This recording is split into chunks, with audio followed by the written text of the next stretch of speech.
The encomium of Helen is a rhetorical exercise by the sophist Gorgias. Some researchers believe it is an excerpt from a manual he used to teach his students. Gorgias defends Helen, the wife of Menelaus, who is associated with the troubles of the Trojan War.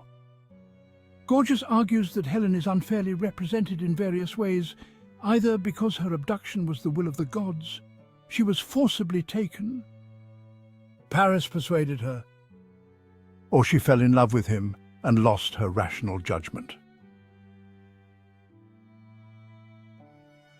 Gorgias's main objective is to instruct on the art of rhetoric while examining philosophical issues such as free will, the influence of gods, and destiny on human decisions.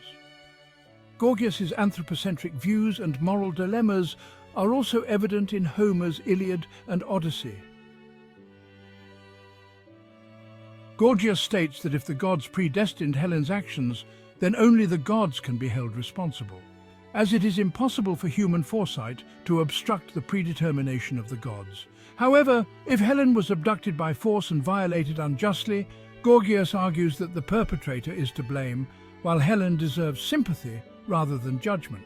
Furthermore, if Helen was persuaded by reason and deceived, Gorgias defends her by stating that reason holds excellent power and can influence human emotions in various ways.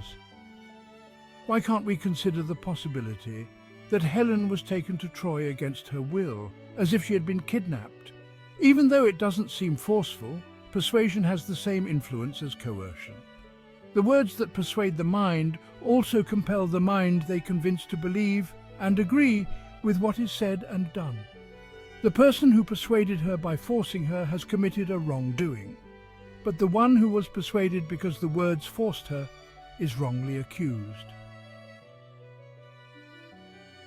To understand how persuasion, combined with words, gives the mind the desired impression, we need to look at the teachings of cosmologists who replace one belief with another, making the unbelievable seem believable. We should also consider the persuasive rhetoric used in legal battles and the philosophical arguments, showing how quickly thoughts can solidify belief. The power of words on the mind is like medicine on the body.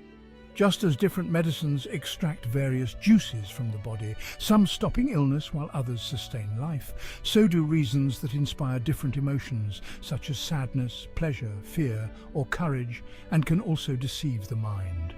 We previously mentioned that if a person acted due to their sincere belief in something, they did not commit an offence, but merely encountered an unfortunate circumstance. Now, let's address the fourth charge with my fourth argument. If love was the motivating factor behind their actions, the accused could escape being held responsible for the alleged crime. What we perceive is not necessarily in line with our ideal nature, but instead with our characteristics. Additionally, our visual perceptions can influence our state of mind.